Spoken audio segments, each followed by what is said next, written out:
Welcome to the Indian Gaming Association's The New Normal webcast. My name is Lisa Johnson. I'm the conference manager for the Indian Gaming Trade Show and Convention. I'd like to share a few housekeeping tips before we get started. Everyone is muted by default except for our speakers. If you have any questions during the presentation, please type them into the chat box. Now, without further ado, I'd like to introduce Victor Rocha, conference chairman of the Indian Gaming Association. Thank you, Lisa. Good morning, everyone. Welcome to New Normal, your trusted source for in-depth conversations about the gaming industry and critical issues affecting Native American tribes across the United States. I'm Victor Rocha, conference chairman of the Indian Gaming Association, and I am joined by my co-host Jason Giles, executive director of the Indian Gaming Association. Indian Gaming Association. I just slowed down. Good morning, Jason. How you Good doing, man? morning. How you doing, Victor? Good. What a day, man. First of all, let me introduce you to our two phenomenal guests, our reoccurring guests and our unofficial co-host, I think. James Siva, James Siva, chairman of the California Nations Indian Gaming Association. Good morning, James. How are you Good doing? morning, everyone. Thanks for having me again. Good to see you Shall we tell everybody what a beautiful morning it is in California? We don't have any of that heat Jason was guys. complaining Oh, about or humidity. I know I would love to talk about that, but I'm actually up in Vegas right Ooh. oh, Oh, I heard now. that. Yeah.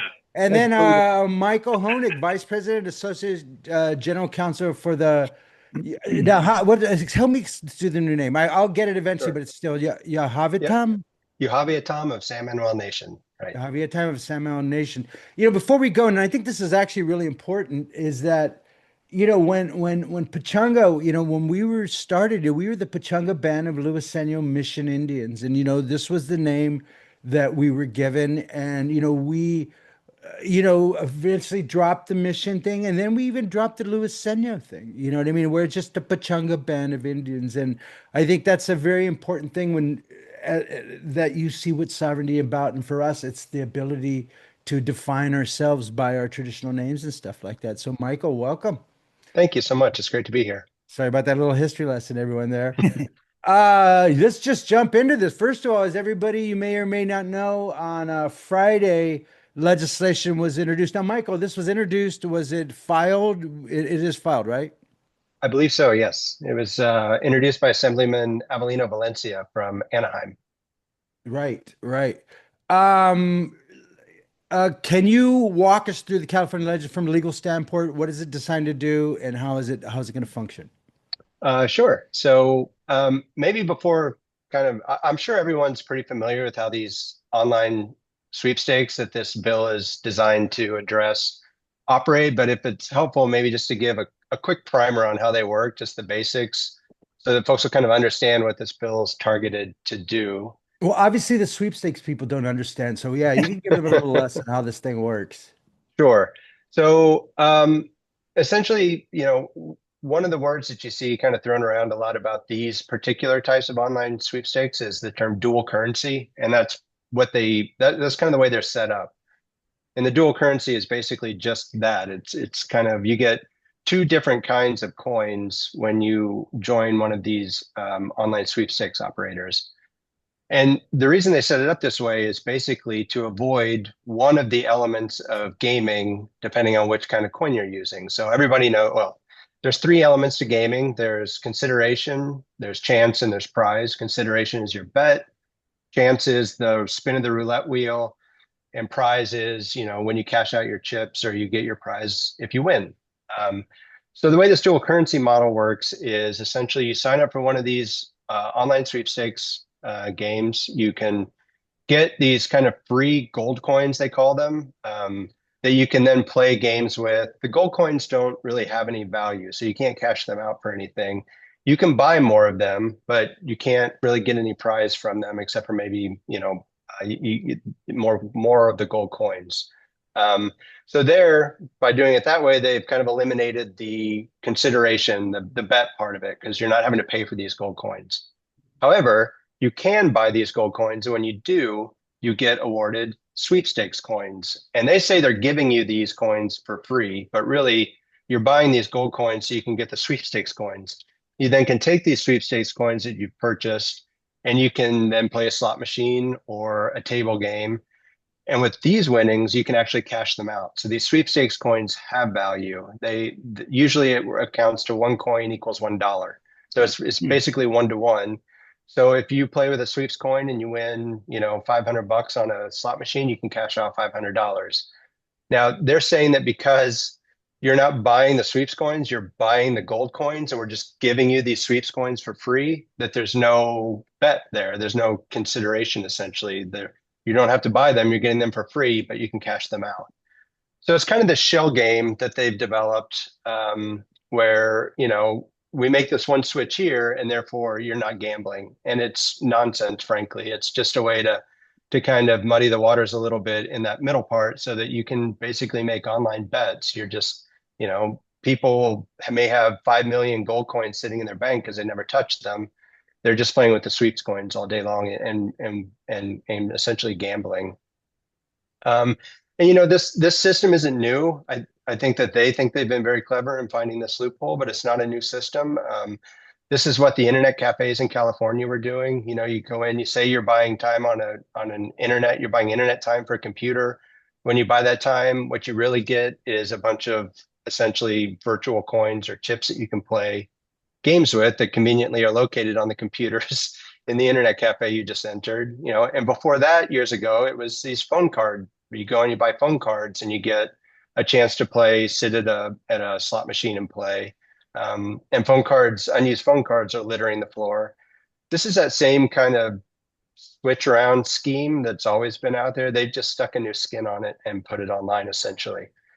So that's what this bill is designed to do, is to kind of close that to the extent there is any loophole, and I don't know that there really ever that there is, but to close that loophole and clarify that this also is not allowed.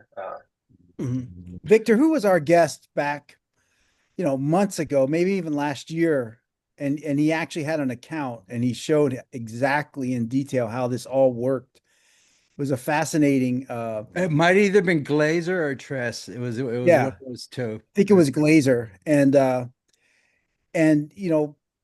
it's not a long jump, is it, Michael, from just playing Candy Crush or what myriad of other these popular games to what they're doing. And I think that's again, I think it's a little more easy for people to conceptualize this shell game as opposed to what's going on with the CFTC.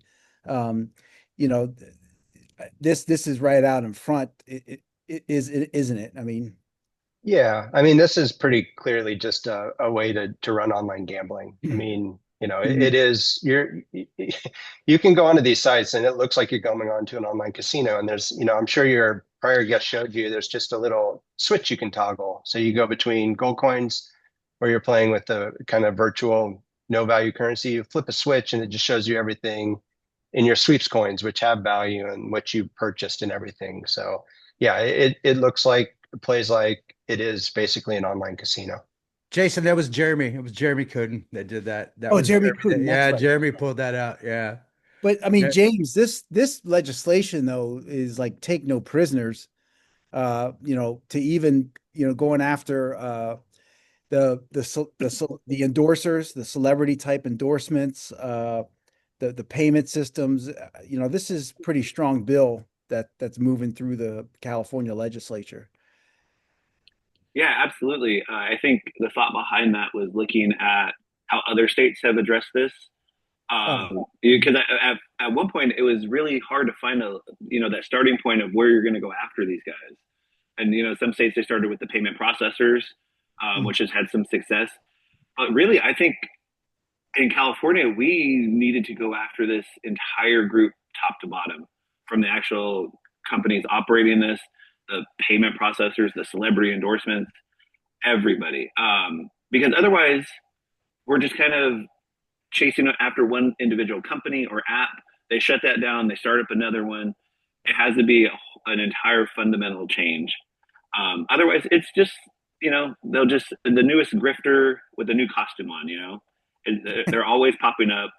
I was having deja vu going back to, I know Victor remembers him, that Casey Whitman, or you remember him? He popped up, was around for half a second, I think, and then was brushed aside quickly. But I think if you don't go after it completely, kind of the whole package together, they'll find another way to maneuver and change slightly what they're doing and call it a new product. And So I think the only way to really shut this down is to go after it completely, top to bottom, even the celebrities.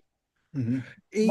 What was interesting is that to hear the blowback, they're calling us, they're saying we're stepping on innovation, that we're not doing it. And Michael, going back to you, and one of the things that they did in one of the sweepstakes media, which are a lot of these affiliates and stuff like that, they talked about San Manuel's sweepstakes and saying they're doing it. Why can't we do it? Give us a little information on this, Michael.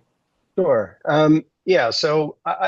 Yamava is San Manuel's casino. They have an online social gaming site, and it's very different though from what these sweepstakes companies are in the sense that Yamava's truly is, it's free to play. You can go on with you can get your gold coins, and you can buy gold coins, but at no point is there this dual currency switch where you're getting another kind of coin that you can play with.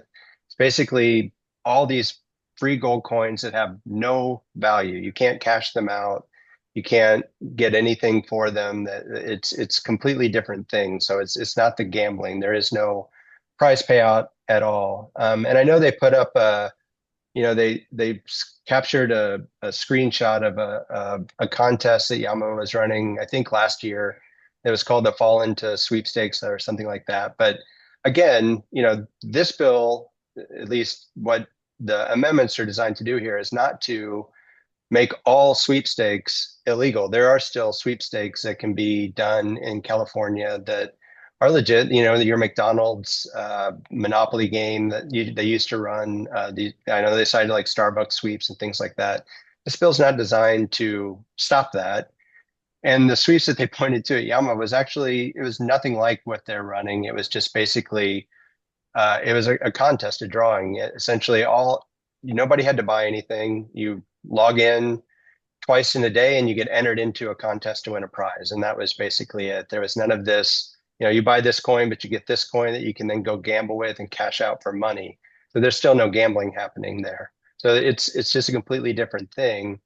Their claims that this is going to bring an end to all sweepstakes everywhere, I think, are overblown and disingenuous. And their argument every step of the way, as they've run from state to state has been, you're going to kill McDonald's, you're going to kill all these other, games that are created by companies to engage their customers, not to sell them coins, but to bring them into the store for French fries and sodas. And, we know what it is. And these guys are just, it's a case of semantics, and they keep running it with as soon as they see a law, they run. So they're not going to stand and fight in California. They're going to keep running like the cowards that they are. And we've seen this. This is not new to anyone. So, But Victor, they've got a whole, lobbying association now, SPGA or whatever. So funny. It is I mean, hysterical. They must have been feeling somewhat confident that they were gonna, usher in a new era of Well, you know what? Actually, the deeper issue here is the fact that you have two lobbying groups of sweepstakes that don't like each other. VGW started their one because they saw how impotent and that the SPGA was. You know what I mean? So the VGW comes in with their new one. And by the way, they were the ones lobbying Louisiana. Everyone was going, "Oh my God, they got this conservative guy out of North Carolina, and he's going to go into." Well, it didn't work out very well for them, did it? They just are on a bad losing streak. Once everybody got them in their sights, they're in trouble. They know it, we know it, and we feel that a lot of us have said that, California is the good land of milk and honey for them. Once you chase them out of California, that'll be the end of the industry. If you look at what New York is doing, we're waiting for the governor to sign that. But James, how hard was it to get the tribes on the same page? Was this easy? Was this an easy one, or was this difficult? Surprisingly, this one I think was very easy, but I think it's because of the timing of which this bill came up. We've been dealing with sports betting in California for it seems like forever now. And then now with the CTFC and the prediction markets, tribes are really, open their eyes and being aware of all of these impending threats. And we've been aware of sweepstakes for a while. And unfortunately, with everything happening, it kind of got put on the back burner. But I think this bill came at the perfect time where tribes are engaged. They're in these conversations. They're ready to, do what we have to do to protect our exclusivity, our sovereignty. So this bill came at the perfect time. So it really was quite easy to get, massive tribal support on this bill. I haven't heard any pushback from any individual tribe in California. And as you know better than most, Victor, if you can get the California tribes together, you're in trouble. Well, when we were at CNIGA in what was that, early February or late January or something, when we gave that speech, that I gave that presentation, it was really, I think a lot of tribes, it really opened their eyes to what the threat was to the California tribes. I think this is an industry which is it's just jaw-droppingly stupid to think that the tribes wouldn't respond after all the money that they spent fighting with FanDuel and DraftKings. And the thing is that FanDuel and DraftKings and the tribes and the industry are all on the same side. There's no air gap between the industry. Everybody wants the same thing, which is the complete and total annihilation of this industry. You know what I mean? And that's what we're doing. I saw in an article that somebody put up one of my quotes from October when I was like ranting and raving, which I said I was truthful then as truthful now, is that we caught these guys in the early stages. You know what I mean? They were getting ready to entrench themselves in the industry like a deer tick, and we have smoked them out, and I expect this thing to go forward. Michael, are you hearing any blowback? What are you hearing? Blowback from the folks. I saw a press release where they yeah. Oh yeah, I got went that after some program that they allege. I don't know if it was Sam Manuel's casino or someone's casinos running. No, Sam Manuel's, yeah. Yeah. We were talking about Sam Manuel. Yeah. Yeah, I mean, I think that's the extent of the blowback that I've heard, at least, is from, the sweeps groups themselves. I know they've made, I think what they do is, and what they've shown themselves to do in other states too, is just to kind of muddy the waters and throw out as much, accusations and try and point at, what we're doing is fine. We're doing the same thing they're doing, when it's not. It's different. I've seen that blowback. I know they talked about, this is in the headline to their press release anyway. They talk about this is going to cost jobs. This is going to have, this profound impact on California. I don't know what jobs they're creating in California that are going to be impacted. I don't think there's very many, frankly, if any. I think, there's nothing in the body of the press release itself that talks about how many people they employ. Whereas I know, and I'm sure Chairman Siva can talk to this as well, I know what benefit tribal gaming, and tribes have the exclusive right to operate this kind of gaming in California.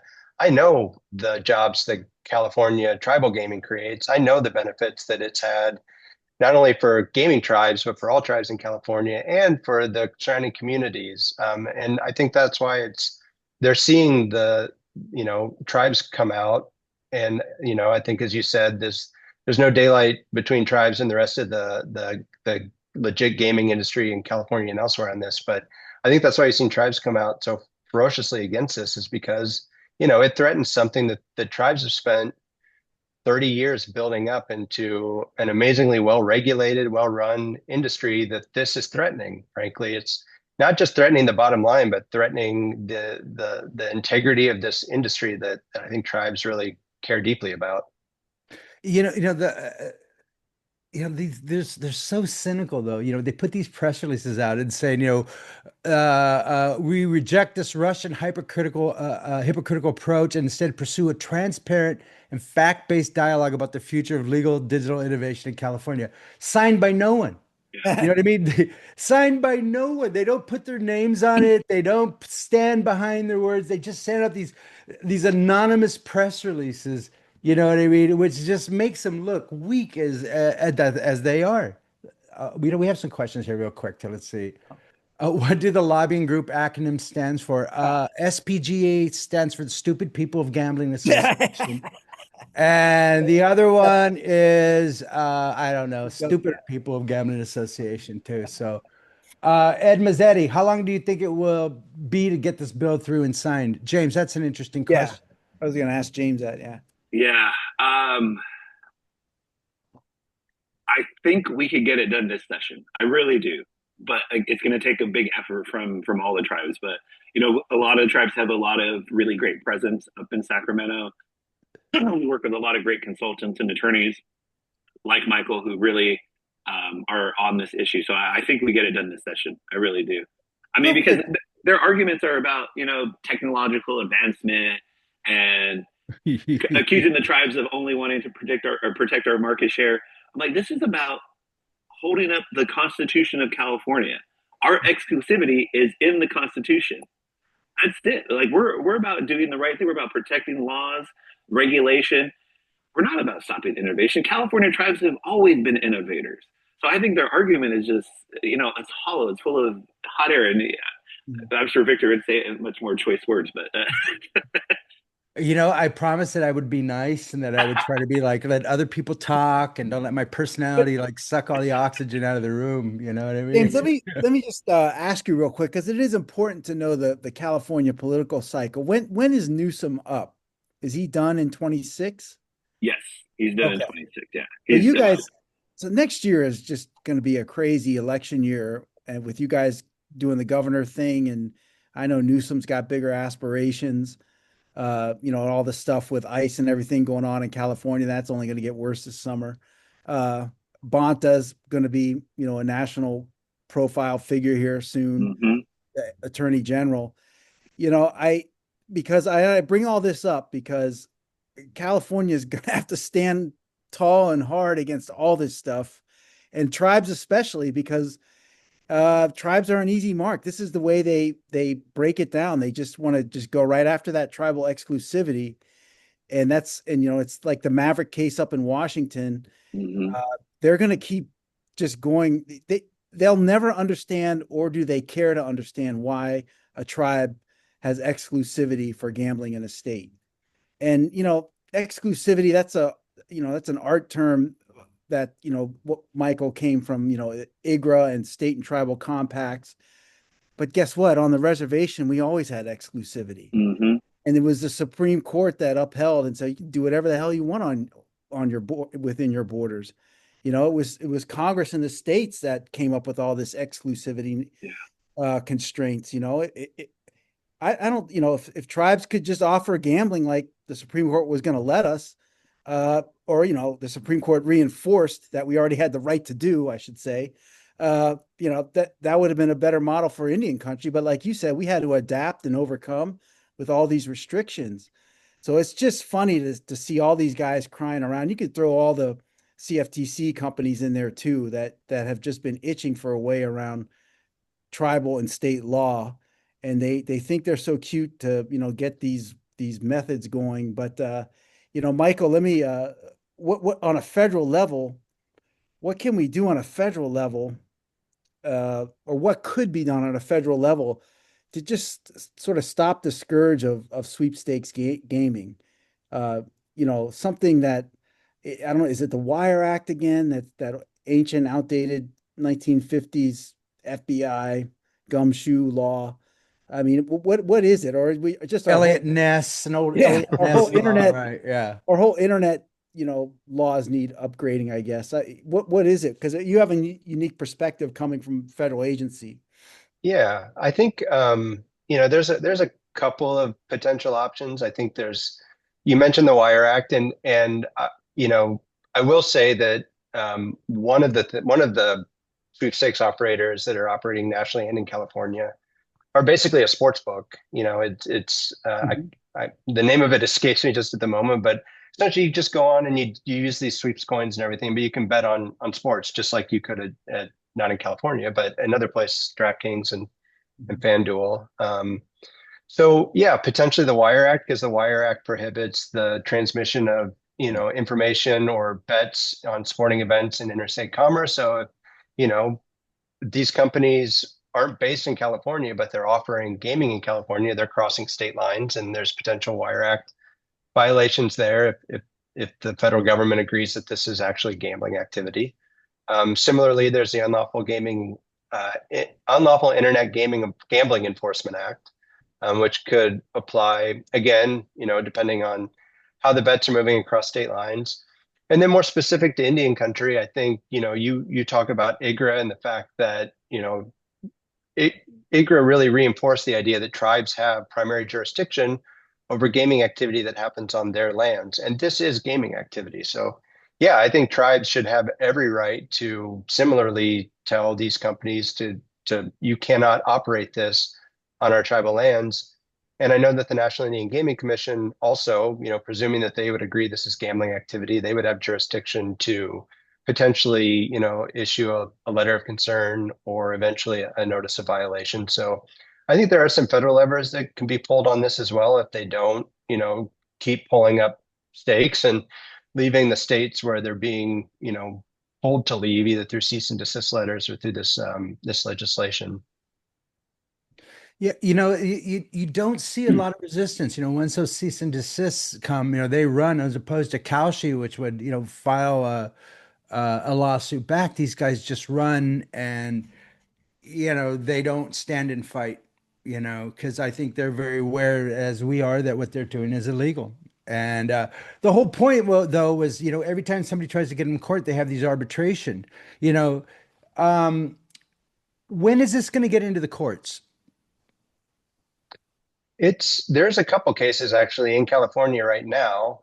They're brought by individuals. But I think there's one in the San Francisco district and another one in the South. And I can't remember. I'm sorry, I don't have it right in front of me, so I can't remember the name of the particular sweeps operator that's being sued. But this same operator was sued in Washington, and there was a positive outcome. And well, for the person that was suing the sweeps operator, there was a positive outcome in that case. And so a similar case was brought in California. So we're watching those. The problem with the litigation that's brought by users sometimes is these companies often have arbitration clauses in their terms and conditions. So when you sign up for an account, you basically agree that, if you have a problem with it, if you have, and I don't mean like a problem gambling, which is another thing we should probably talk about, but if you have a claim that you can't bring it in court, you have to go through arbitration. So if they sue, it may be that the court just says, sorry, you have to go through arbitration.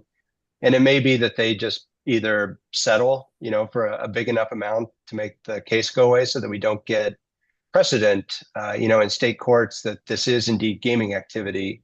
Hopefully, I know one of these cases I think has gone to court-ordered arbitration. I'm hopeful that it'll come out the other side of that without it being settled so that we could potentially get some good law on this. And the other one I need to check, but I think it's also proceeding through the process in state court. For federal court, I'm not sure. I think there was, there's a lot of litigation going on across the states, but I don't know in federal court anything that's happening right now. Well, I've been asked across the country when we were going to start doing like workshops and legal workshops where tribes can look at this, where gaming commissions should be suing because of gambling going on tribal land. So I think that's something that we should look into more. I think, as I posted on Twitter today, this is not the end game. I think the larger game here is, because they keep running, I think they need to be brought into court. I think this needs to be, the profits need to be disgorged because they were taken out of California illegally, and to me, that should be the end game for Indian country. So I plan on investigating this more. And luckily for everyone, I'm not a lawyer. So, but I know a bunch of lawyers, so thank God. But we're still, this is not done by a mile. You know what I mean? And especially when you think of all the money that's been taken out of California, the billions and billions of dollars that are taken out of California, which is just, they thought they're going to come in here and we're not going to respond. And yet here we are.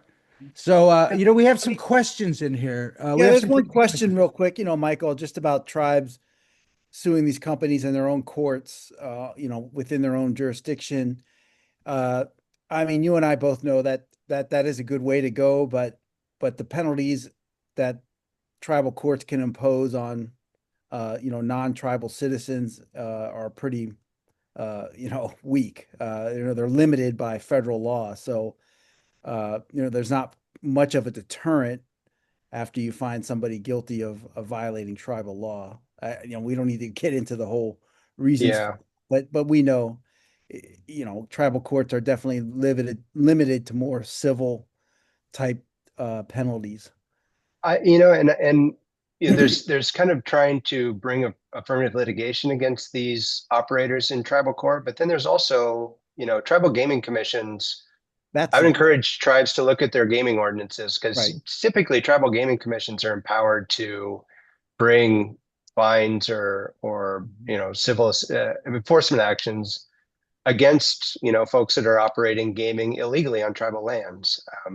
These guys certainly, I don't know any tribes that have licensed these guys to operate. They're certainly not given the mandatory 60% to tribes from the revenues that are derived from tribal lands. So I think gaming commissions also could potentially start bringing some enforcement actions as well.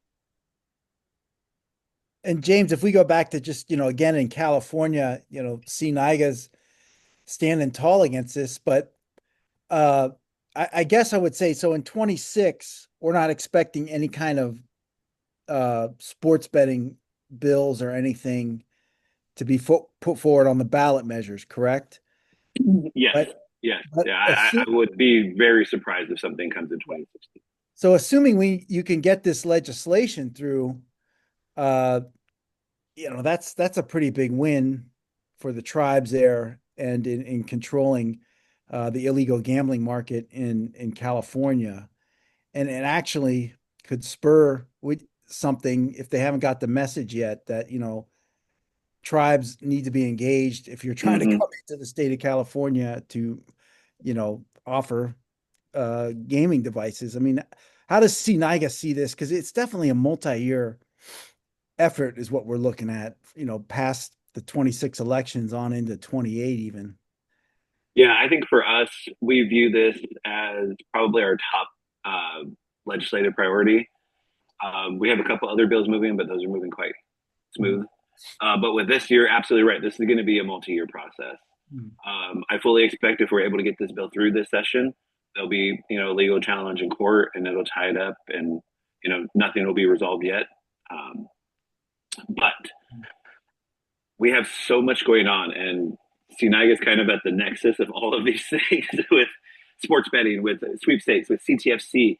But again, because of that, I think everyone is on high alert, and everyone knows now is the time to take action.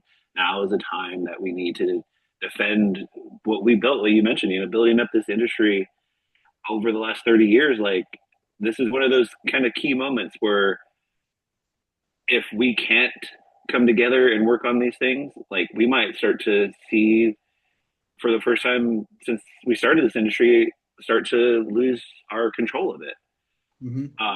And those ramifications would be wide reaching for everybody in any country. So I'm hopeful that, we're there and we can do the right thing and get this done. But it's such a weird time right now in the country overall, politically, like with everything happening, it's just full of uncertainty. Well, here's the next part of this, Victor.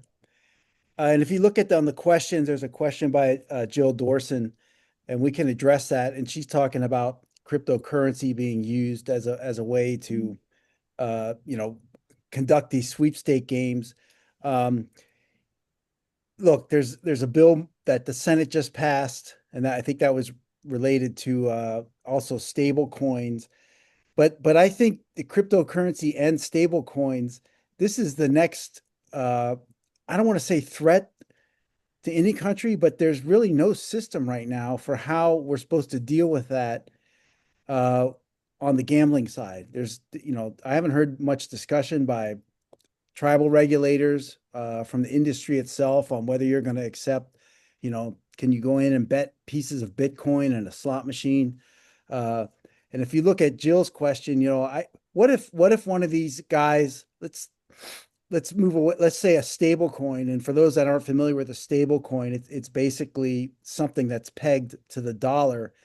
And the best examples I've heard of are like, what if Target just wanted to issue its own stable coin and anyone shopping at Target can use the stable coin, and not Visa or other modes of cash transactions.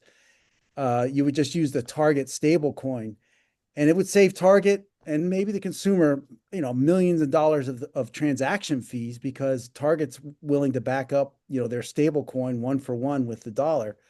Uh, I, look at some of the people she mentions, these card rooms, but what if a big player came in and said, we're going to just back this up. Here's our stable coin.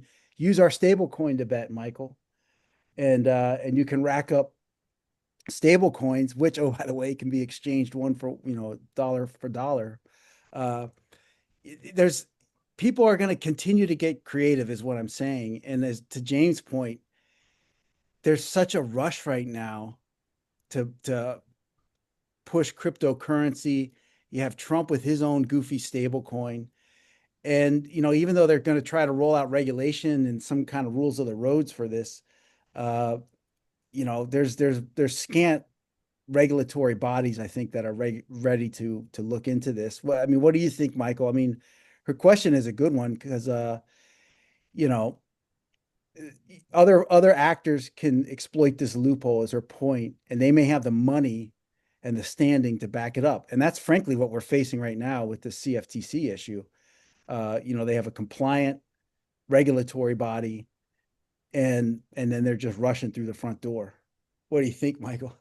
Well, yeah, I mean, look, there's so many different threats, frankly, to legitimate tribal and commercial gaming across the country right now, be it the predictions markets through Kalshi, be it these sweepstakes companies. There's this, I think, a suit filed this morning regarding daily fantasy sports in California. There's just all of these different. I think everyone's looking for loopholes, and everyone's looking for clever ways that they think that they can come in and avoid all of the regulatory requirements, all the laws, all the things that have been set up to make sure that gaming is conducted safely and, in a way that protects consumers, a way that benefits, be it tribes or the communities. I don't think that's going to change anytime soon. So, I think we have to be vigilant and stand up to every single one that comes through. And, I think we're trying to do that. I'm also, in addition to all the sweep stuff, we've been working very hard on preventing the predictions markets, not just in California, but nationwide through, joining in amicus briefs and talking to everyone we can about why this predictions market is clearly illegal gaming under state and tribal laws across the country. So, I think folks are always going to be looking for loopholes. As far as this bill specifically, this is designed to try and prevent these. My understanding is it was designed to prevent these sweepstakes dual currency models that have sprung up. I would hope that we could look at crypto or whatever the coin is as a cash equivalent, but I think that those are questions that are going to have to be figured out as we keep going. Mm-hmm. Yeah, I agree with Michael. I think we're still in the infancy, and I think one thing that we've learned about tribal gaming is that if you have $1 million, there's going to be 1 million people trying to take it from you. So I think we learned that from the very beginning, 30, 35, 40 years ago, that if we have something of value, someone's going to try and take it. So, we just have to keep fighting. There's no point where we just roll over and let them walk over us. We just fight them one at a time. That's how you fight, right, James? One person, one at a time. That's how you fight. So there's some questions as far as the anonymous questions. I'm sorry, we're not going to answer them. I If know, you can't sign your name to it, then we don't want to talk to you. Go away. You know what I mean? So we don't want anonymous in there. If you don't have, there's just, hi, Joe.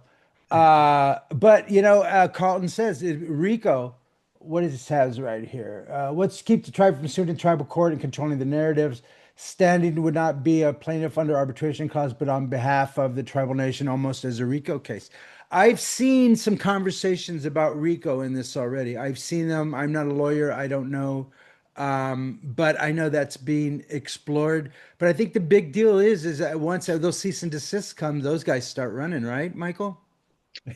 I think by and large, yes. I think, early on there was Michigan issued some cease and desist letters and the company stopped operating there. I think similarly in Connecticut. But, I we'll see what happens in California, presuming this bill goes through, if they'll do the same in California, because it's a big market. I hope that, I hope that the result of this bill being passed is that, yeah, they just pull up stakes and leave California. That would be ideal, of course, because that's the whole goal here, is to clarify you can't be here. So, you have to stop offering this gaming here. I think, it also kind of depends on the company we're talking about. It's not just one operator of these sweeps games. There's lots of them. So, for example, Maryland sent cease and desist letters, and I think that they were initially ignored. To the extent they got any response at all, it was a thank you, but no thank you. We're not going to stop. So you're seeing different reactions to different cease and desist letters across the country. But yeah, I think hopefully, especially with now, again, presuming this legislation goes through with a clearer law clarifying that this is not legal, that hopefully they will similarly cease operating in California. And Michael, you mentioned it earlier too, is these are not sympathetic characters. They don't create jobs, they don't pay taxes, they're not regulated. They're kind of with the CFTC, which they do it themselves, they're Yeah, self-regulated. So they say, we got it under control. And yet they don't sign their names to anything. They're all this anonymous. I mean, we know who some of these people are, and we know where they live. We know where their businesses are. So these are not offshore. I think a lot of this, Michael, as we talked about this, everyone saw VGW coming to California making all this money. And then you had the second wave, the FLIF and the AC's investments and these people that are sticking their money into California. And then you got the third wave, which are the dumb money, and so, but I think the industry has really turned a corner. I think, how many states do we have now that have issued cease and desist? I think over 24, 25. I think we're in the 30s almost now, right? I Yeah. think that's right. Yeah, I don't have a count in front of me, but yeah, seen Louisiana, the legislation that they passed, it didn't get signed by the governor, but they are sending cease and desist letters. Mississippi is, Michigan, obviously, Connecticut did. We've seen a lot of cease and desist letters go out, even in, just because the state isn't moving to do legislation doesn't mean that it's not already illegal there. For example, Idaho and states like that. So yeah, we've seen a lot of cease and desist letters going out.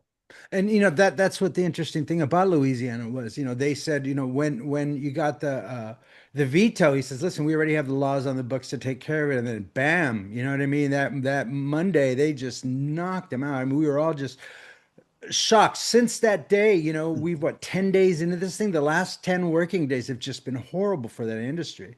Just one after another after another. It's been awesome to watch. But it was a long time coming. You know what I mean? It was a matter of time. So they scramble like cockroaches when the lights turn on. They go behind the fridge and we will pull the fridge out with a flamethrower. That's kind of, sorry, I'm from the hood. That's what we used James, to do. James, just one more quick question about California. I mean, you guys have dealt with Thanks, Ed. successive waves of this. I mean, starting with the card rooms, did the issues with the card rooms ever really get sorted or figured out? So, Because yes, but they're again, they're another entry point yeah. conceivably down the road. So they didn't get fixed. What we ended up having to do was run a bill to be able to provide standing for tribes to sue the card rooms over their illegal gaming. We've been going to every attorney general in California, going back to when Jerry Brown was attorney general, and nobody would take action on this. Pio Pico. I think we went back to Pio Pico. Oh, you might be right. Yeah. So we were able to get that bill through last session. There is a lawsuit in process now. Michael might have more updates on that than I do, on where that is at in progress. But as much as Attorney General Bonta will get up and talk about being an advocate for tribal sovereignty. When it comes to enforcement, he's followed the path of the former AGs where they are very, very light on enforcement for tribal gaming issues. So we'll see what happens. We're hopeful that, our case will be heard and our arguments are valid. We firmly believe that, and I think it'll go well. But I did see the question in the chat about, with sweepstakes, is there a place for the card rooms to enter this market and essentially take those gold coins you're saying and be able to cash them out for real chips at the card rooms? And I hadn't thought about that, and now I'm concerned about it. And I posted in the questions, and I'm like, that's a new angle. And I feel like all these groups are just trying to find a way around existing regulation, existing law, to get a piece of the market. Right. I mean, and Michael, they want to conflate it with promotional events that tribes and commercial casinos run all the time. Mm-hmm.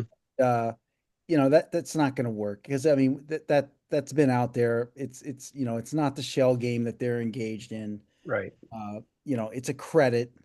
It's not actual cash.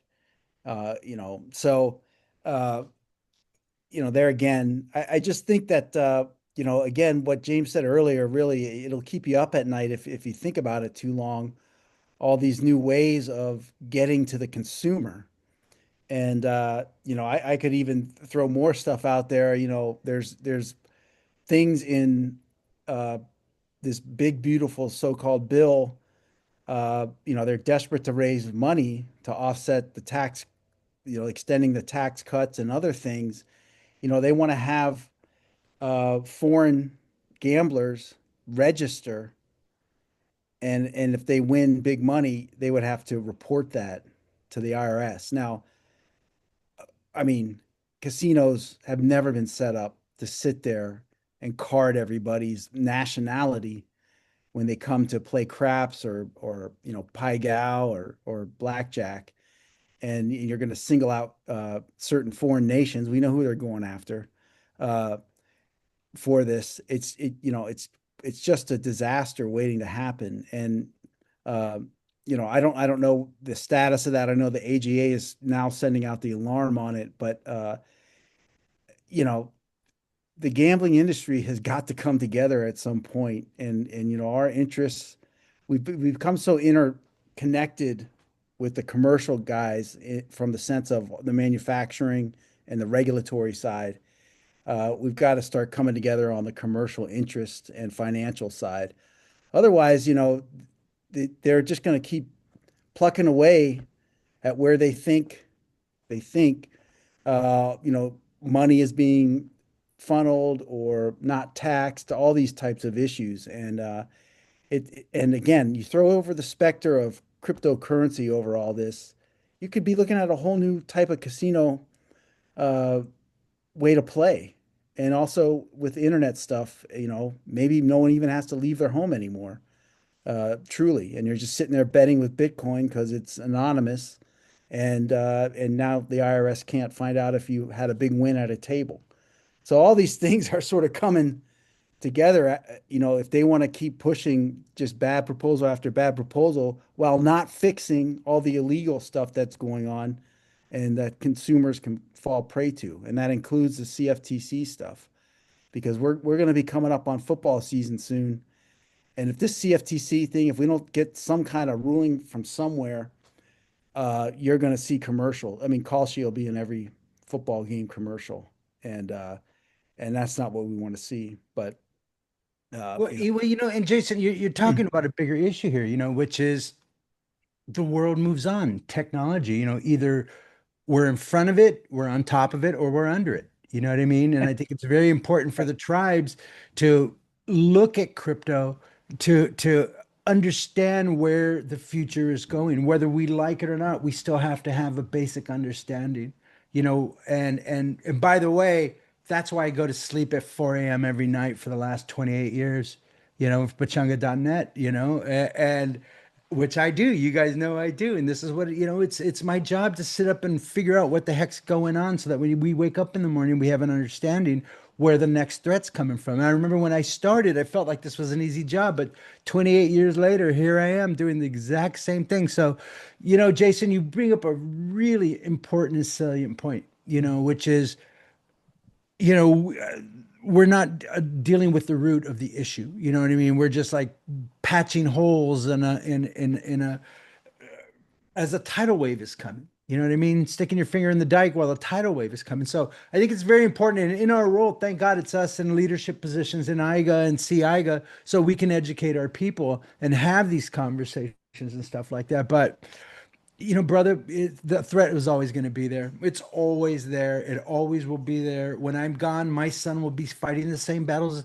James's children will be fighting the same battle that we're fighting, and yours too, Jason, and Michael too. Sorry, Mike, I had to drag your kids in there too, but they're coming with us. We're all going down together.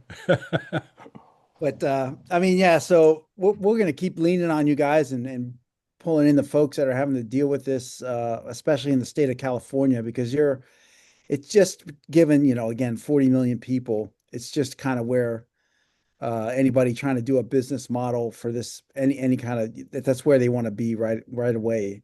And we know that the California public appetite for sports gambling may not be what it is in New Jersey, but you're 4 times as large as New Jersey, and 2% of your population is enough to be a very lucrative sports betting market. Uh, we'll just have to keep marching on here, but it is a strange time.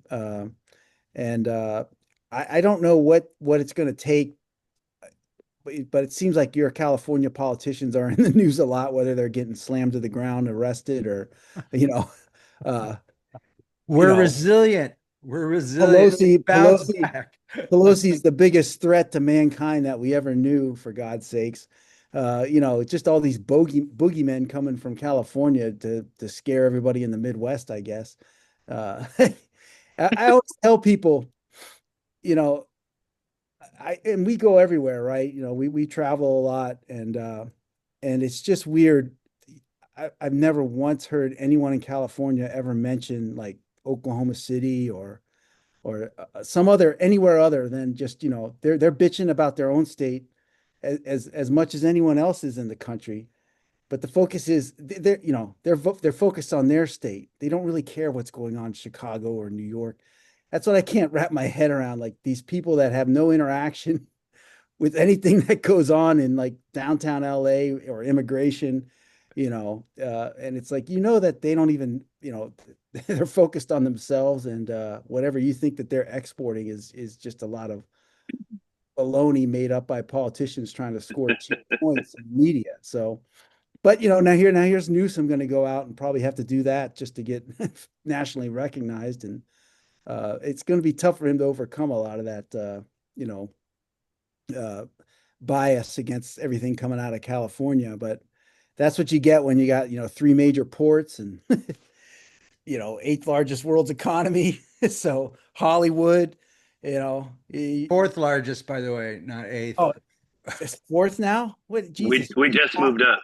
We just moved up last month from 5 to 4. We're keeping attention. We know. Listen, we're as California, we're very well known for being self-centered. You know what I mean? That's according to California, this is the center of the world. That's why they can't. Listen, and going back, Topeka, Kansas, for once. Just tell how great the people are in Topeka. Hey, my wife's from Topeka, Kansas. I know. Well, there you go. Exactly. I love Kansas. What a great state. Very practical people. Well, you know what? It's. I think with California, with this legislation, I think this is a good start that'll give a role model to the other states and other tribes that are looking at nipping this thing in the bud. I think Ed Mazzetti said 34 states plus DC already. And so this started, we started raising this visibility, Jason, in October. You know what I mean? And look how far it's come since then. So I think this shows you that, when people are awake and people are focused, you can get action. When something is outrageous as these sweepstakes, people think they can come into the state and just take the money and there's not going to be any ramifications. 34 states plus DC say differently. And this is just the beginning. And so it's a matter of time. Now, once that one's done, we got to fight another. And that's what we signed up for. And that's what we do, Jason. Right, James? Absolutely. Absolutely. That's why we're in these positions. And but in California, this is a good start. It was introduced on Friday, and on Monday, Tuesday, everyone's starting to understand what this thing is. And I think we can pretty much, if you read that press release from the SPGA on LinkedIn, it's comical. It's just absolutely comical. These guys don't have a leg to stand on. So I think it's very important that with the tribes show the unity and to take this thing, and then we'll move on to the next one. But I think it's very important. And Jason, you and I will be having this conversation on this webinar about crypto and Yeah. what's going to mean for Indian country. What does the future look like? So that's part of this larger conversation of technology in the future. Nobody could have predicted this, 20 years ago, 30 years ago, yet here we are. So, gentlemen, it's 10:55. First, I want to thank all the guests except for the anonymous people. We really appreciate the questions. It really helped us keep us focused. Um, Michael, thank you so much. We really appreciate all the work that you've done. We might have you back when we start talking about the NIGC and what's going on over there. That's going to be something coming up soon too, right, Jason? All right. Yeah, and then James, thanks again so much for being there for us whenever we need you and having these conversations. We really appreciate you, man, and you're one of my favorite people, and you're doing great work, brother. Really are. Appreciate it, brother. Appreciate it. All Thank you right. so much. And everyone, thank you so much. We'll see you guys next week. Thanks, everyone. Thanks so Bye. much. Thank you.